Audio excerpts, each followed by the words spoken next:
Welcome to my channel. How to set up a HP Envy 4500 wireless printer. Step 1. Unbox and power on. Remove packaging, connect the power cord, and turn on the printer.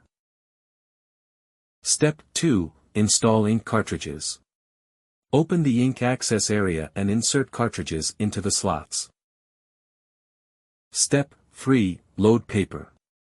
Open the paper tray, adjust guides, and load paper. Step 4. Connect to Wi-Fi. Press the Wireless button, select Wireless Setup Wizard, choose your network, and enter the Wi-Fi password.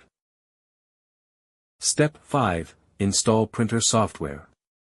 Download and run the HP Smart App or driver software from HP's website. Step 6. Connect mobile devices. Install the HP Smart App on your smartphone or tablet and follow the setup process to add your printer.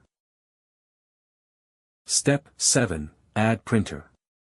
Follow the software instructions to add your HP Envy 4500 printer. Step 8. Print a test page. Print a test page to confirm successful setup and connectivity.